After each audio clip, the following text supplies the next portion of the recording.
श्रद्धा और सबरी परिवार के सभी सदस्यों को मेरा नमस्कार। बाबा के भक्त और बाबा दोनों ही अलग हो। बाबा के भक्त ऐसे हैं कुछ कि उनका इतना प्रेम है बाबा के प्रति कि शब्दों में बयान नहीं किया जा सकता, और ऐसे ही बाबा अपने भक्तों से इतना प्रेम करते हैं, उनको इतना स्नेह देते हैं कि वो भी बयान नहीं किया जा सकता। आज का जो प्रसंग है वो एक ऐसे ही भक्त के अनूठे प्रेम का है कि मतलब उसको जब मैं पढ़ रहा था उस विषय पर, जब मैं उसको देख रहा था तो मुझे बड़ी हैरानी हो रही थी कि कितना प्रेम और कितना स्नेह और कितना विश्वास बाबा पे। ये आप जब सुनेंगे तो आपको खुद लगेगा। इस कार्यक्रम के दौरान हमने कुछ चित्र इस्तेमाल किए हैं, वो हम नहीं जानते किसने खींचे किसने बनाए। तो बाबा से प्रार्थना रहेगी कि उन सभी लोगों पर अपना प्रेम और आशीर्वाद और स्नेह बनाए रखें जिन्होंने भी इन चित्रों को बनाया, और जिन चित्रों के माध्यम से हम आपको बाबा के विषय में बता पाते हैं। और साथ ही साथ बाबा से निवेदन करूंगा कि जो श्रद्धा और सबरी परिवार है, जो धीरे धीरे धीरे बड़ा हो रहा है, इसके भी जो सदस्य हैं उनका मार्गदर्शन करते रहें, उन पे अपना प्रेम और स्नेह सदैव बनाए रखें। तो अब आते हैं आज के प्रसंग पर। बाबा का जो भी भक्त शिरडी गया है और जब शिरडी में उसने बाबा के द्वारका माई में दर्शन किए होंगे तो हो सकता है वहां पर एक चीज नोट की हो।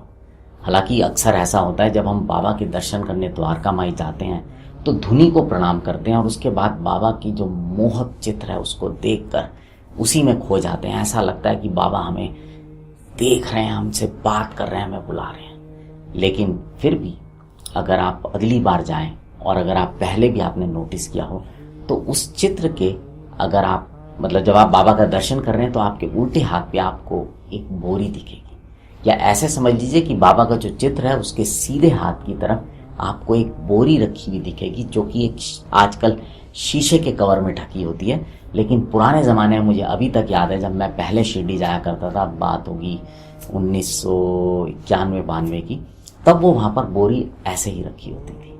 कभी आपने सोचा कि ये बोरी यहाँ पर क्यों रखी रहती है या क्यों रखी जाती है, और पूरे वर्ष वो रखी रहती है?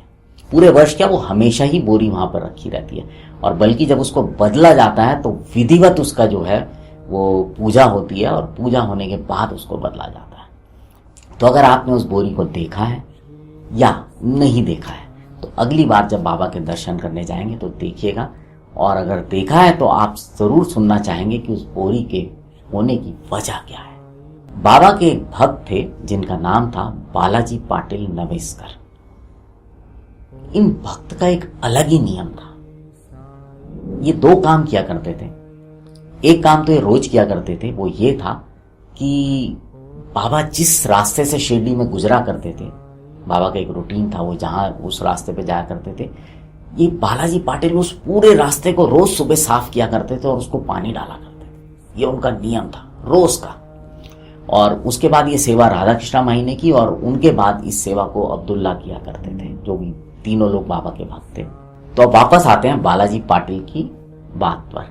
बालाजी पाटिल एक और चीज किया करते थे, वो ये थी कि जब भी उनके खेत में जो फसल उगा करती थी, वो पूरी की पूरी फसल को लाकर बाबा के चरणों में रख दिया करते थे, और बाबा उसमें से जो हिस्सा बालाजी पाटिल को दिया करते थे, बालाजी पाटिल उस हिस्से को अपने परिवार के भरण पोषण में इस्तेमाल करते थे। और वो जो बोरी आप देखते हैं ना, वो बोरी जो वो नियम था बालाजी पाटिल का, वो नियम कंटिन्यू चलता रहा।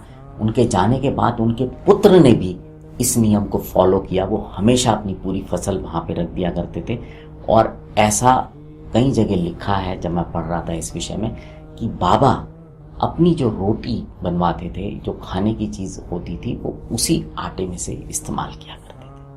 और उसके अलावा बहुत सारे भक्त जो नैवेद्य लाते थे, जैसे कि शिरडी में बाद में भक्तों के तांते बढ़ने लग गए थे, तो बट वो बोरी की सिग्निफिकेंस तब भी थी और वो बाद में भी वहां पे रखी रही। अब जब निवासकर भी नहीं रहे और उनके पुत्र भी नहीं रहे, तो इस प्रथा को जो संस्थान है साईं बाबा संस्थान शिरडी, जो है वो इसको रेगुलर चलाता आ रहा है। हर वर्ष जो रामनवमी का उत्सव होता है 3 दिवसीय, उस उत्सव के दौरान इस बोरी को जो है दोबारा से बदला जाता है। नई बोरी बाबा को समाधि मंदिर में उनको दी जाती है बाबा को, और वहाँ से फिर उसको चलाकर जो है, आप देखेंगे वीडियो के कुछ अंश जो इस बार वहाँ पर थे। इस वीडियो को हमने साईं बाबा संस्थान शिरडी के चैनल से लिया है। वहाँ से उसको लेकर द्वारका माई में लाया जाता है और द्वारका माई में विधिवत रूप से उसको, पुरानी बोरी को वहाँ से हटा लिया जाता है और नई बोरी को स्थान पर रख दिया जाता है। और अब आप सोच रहे होंगे जो पुरानी बोरी होती है वो कहाँ जाती है? जी हाँ, वो जो पुरानी बोरी को वहाँ से हटाया जाता है, जिसको कि पिछले वर्ष रखा गया था, उस बोरी को बाबा का जो प्रसादालय है, जहाँ पे अगर कभी हो सकता है आपने प्रसाद ग्रहण किया हो, वहाँ पर भेज दिया जाता है। तो अब आप समझ गए होंगे कि वो जो बोरी है, वो बोरी वहाँ पर किस लिए रखी रहती है और क्यों रखी रहती है। और बालाजी पाटिल नवेस्कर का जो नियम था, वो संस्थान आज भी उसको कंटिन्यू कर रहा है। और इस बार भी रामनवमी के उत्सव में, जो 3 दिवसीय उत्सव था, उसमें इसको बदला गया था। उम्मीद करता हूँ कि आज की ये जो जानकारी है ये आपको अच्छी लगी होगी, और आपसे निवेदन करूंगा कि इसे और भी साईं भक्तों के साथ साझा कीजिएगा। और अगर अभी तक आप श्रद्धा और सबरी परिवार के सदस्य नहीं बने हैं तो इस परिवार के सदस्य बनिए, चैनल को सब्सक्राइब कीजिए। अब आपसे विदा लेता हूं, जुड़े रहें श्रद्धा और सबरी के साथ। नमस्कार।